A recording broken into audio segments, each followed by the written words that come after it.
클로라르슈의 탑 생산자는 르루아입니다. 그리고 이제 다음 추천해드릴 생산자가 아르망 호수예요. 자, 다음 소개해드릴 이제 마지막 그랑크루는 클로드 람브레이예요. 그리고 이제 그랑크루가 끝났으면 프리미엄 크루를 좀 설명을 드릴게요. 자, 이제 그랑크루 이야기 다 끝났으니까 프리미엄 크루에 대해서 좀 이야기를 해드리겠습니다. 모르생드니 같은 경우에는 20개 클리마를 지니고 있고, 조금 아쉬운 거는 샹벌 뮤지니에서 우리 저기 이 작가님 제일 좋은 밭이 뭐예요? 그렇지, 레자모르즈고, 그 다음에 지브리 샹베르떼 생자크, 끌로 생자크. 그렇지, 클로스 생자크. 그것처럼 좋은 밭은 없어요. 그래도 꽤 괜찮은 밭을 소개를 해드린다면 오샤르, 모르베생드니 프리미엄 크루 중에서는 뭐 가장 뛰어난 밭 중에 하나죠. 리니에 미셸로가 매력적인 와인을 생산하고 있죠. 그러니까 리니에 미셸로가 가성비 참 좋아요. 이 집이 가격 착해. 클로라르슈, 클로생드니, 어쨌든 리니에 미셸로가 가성비 되게 좋아요. 그래서 리니에 미셸로가 이 오샤람은 굉장히 좋은 와인을 생산하고 있고요. 그 다음에 오슈조라는 밭이 있어요. 여기 같은 경우에는 도멘 아를로가 가장 매력적인 와인을 생산하고 있죠. 오샴하고 바로 붙어 있어요, 여기 같은 경우에. 그리고 추천해드릴 밭이 이제 레샤포.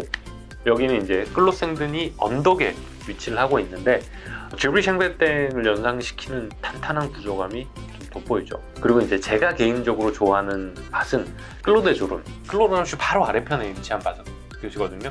여기가 가성비 아주 매력적인 와인들을 많이 만들어요. 그러니까 필리페상 레슈노라든지, 그 다음에 토즈라든지, 루센모아 같은 집이 아주 좋은 와인들을 만들고 있죠.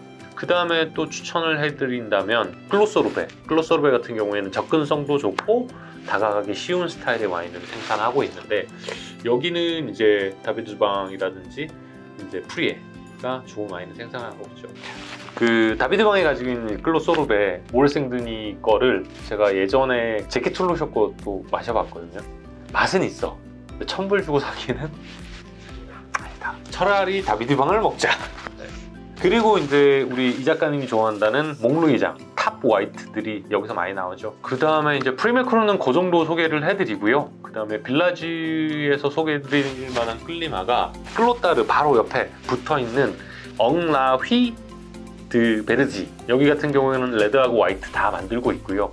그 레드와인 중에서도 리네 미셸로, 그 다음에 브루노 클레어, 마샹토즈, 페로미노, 팔라티그가 여기서 이제 만들고 있는데, 레드와인 가격 대비 아주 괜찮은 와인들이 나오고 있습니다. 그리고 화이트 와인 같은 경우에는 브루노 클레어가 여기 아주 좋은 와인 만들죠. 앞서 아까 설명을 잠깐 했지만은 재미난 클리마를 하나 소개를 시켜드리자면 이제 몽루이장이에요. 여기 같은 경우에는 프리미엄 크루 바로 위에 위치하고 있거든요. 프리미엄 크루가 여기 있으면 여기 위에 몽루이장 빌라지가 있어요. 그럼 여기 프리미엄 크루가 있고, 그 다음에 여기에 뭐가 있냐면 이제 그랑크루, 프리미엄 크루, 빌라지, 클리마가 제가 알기로는 부르고뉴에서 유일하게 이름이 똑같은 클리마예요. 헷갈리는데. 그렇지. 몽루이장이 딱 그렇다니까. 클로라르슈하고 프리미엄 크루, 몽루이장 나오지. 그 다음에 빌라지까지. 그러니까 여기가 사실 되게 괜찮은 밭 중에 하나죠. 그러니까 그랑크루도 있고 심지어는 편입도 됐어. 근데 어떤 밭은 또 빌라지고 어떤 밭은 프리미엄 크루. 그러니까 상당히 재미나거든요. 아마 버건디 그렇게 드셨어도 이런 밭은 처음 들었을걸요, 아마. 여기서는 또 추천해드리고 싶은 생산자가 AF 그로, 그 네고스로 포도를 사서 만들고요. 그 다음에 막심 셰를랑 노엘라, 주루스 노엘라의 수장이죠. 막심이 여기서 만들고, 그 다음 벤자민 럴로도 제법 매력적인 와인을 만들고 있죠. 자, 그 다음에 이제 모레생드니 블랑 중에 추천을 해준다면 프리미엄 크루 중에서는 이제 퐁소, 모레생드니 프리미엄 크루, 클로데, 몽루이장, 비에비뉴 그거 추천해드리고 싶어요. 굉장히 파워풀한 스타일의 와인으로 포도나무 평균 수량이 한 100년 정도 돼요. 0.9헥타 정도 소유를 하고 있고. 그리고 이제 우리 이 작가님 좋아하시는 두장, 몽루이장, 프리미엄 크루 상당히 좋죠. 그리고 마지막으로 말씀드리는 빌라지 같은 경우에는 모레생드니 블랑 같은 경우에는 두 장이 진리죠. 오늘 뭐야 이거 와인은? 하도 턴다고 해서 마시지를 못했는데 한번 따라드릴까요? 다 못 마시니까 저기 그거 좀 주세요. 저기 뭐냐? 꼬라베. 예. 네. 꼬라베. 네. 상당히 좋아요 이거. 어디서 많이 보던 컬러인데. 자, 어떻게 꼬라베를 쓰냐면, 자 이렇게 바틀 4개다가 딱 고정을 하시고요. 살짝 내리시고요. 그 다음에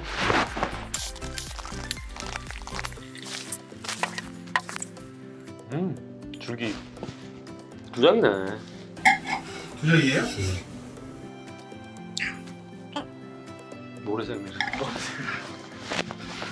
두 개네. 두 개나 테이스팅 해주시고.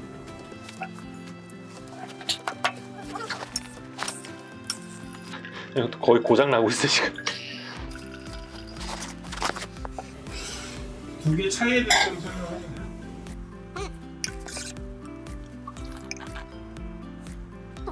어우, 굉장히 타닉하고 파워풀하고. 이거 더 세. 솔직히 맛만 봤으면은 2018이라고 할 수도 있겠는데 2018은 절대 아니야. 컬러로 봤을 때 색깔이 좀 빠져 있는 상황이고, 그렇다고 2017처럼 이제 델리케이트하거나 엘레강스한 느낌도 생각보다는 적어요. 그러면 그보다 파워가 있다면 2016 아니면 2015인데 2015 치고는 뭐 2015일 수도 있겠다. 2015 아니면 2016이고 제가 보기엔 2014까지는 안 가. 2015나 2016에 몰라지. 그냥 모래생들 같아. 근데 뒤에 게 훨씬 더 강해. 근데 그렇다고 해서 비슷한 캐릭터를 지니고 있는데 이거는 첫 번째 먹는 건 좀 마시기가 편한 스타일이고 두 번째 거는 좀 더 진한. 근데 둘 다 막 줄기 느낌이 굉장히 많이 나오고 있고요. 이거 해주시죠. 이게 2번이지. 좀 빼주세요. 늙어서. 1번. 아, 모래생분이. 돈이 많으시네. 자, 이거 도맨 두작의 모래생분이 아니야? 2016? 해보세요. 맞네. 혹시 이 작가님 요 두 개의 정확한 차이점을 아세요? 같은 모래생분인데 보통 와인 생산자가 같은 밭에서 메종과 도맨을 분리해서 만들지는 않아요. 잘. 왜 그렇게 만들까, 두작은? 친척의 밭이거나 아니면은 그런 거 아닐까요? 제레미한테 이제 왜 메종하고 도맨 두 가지를 만드냐, 그리고 심지어는 포도밭이 겹친 밭이 몇 개가 있어. 그래서 왜 그렇게 만드냐니까, 도맨은 자기 철학을 가지고 자기가 원래 만들었던 스타일대로 와인을 만들고, 전통적인 방식. 그래서 시간이 필요하고 셀러링이 필요한 와인들을 만들고, 메종 같은 경우에는 같은 밭이지만은 다가가기 쉬운 스타일, 접근하기 쉬운 스타일로 만들어요. 두 개 다 두작이 똑같이 컨트롤하고 있고요. 포도를 사지만은 포도밭 관리를 다 해요. 포도밭 관리도 다 하고 포도도 피킹도 본인이 직접 정하고. 그래서 페렌필스는 마시기 편한 스타일의 와인을 만드는 거고, 요거는 원래 스타일인 장기 숙성 있는 와인을 만드는 게 목적이죠. 좀 빨리 마시려면은 페렌필스가 낫겠네요. 그렇죠. 사실은 2016이 너무 어려워.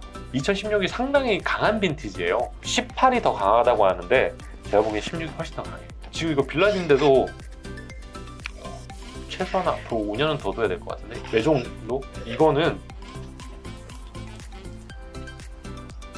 빌라지라고 하면은 입안을 채우는 아주 좋네요. 감사합니다, 정말. 저희 예산은 아니고요.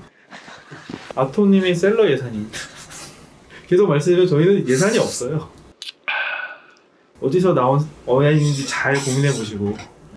일로 와.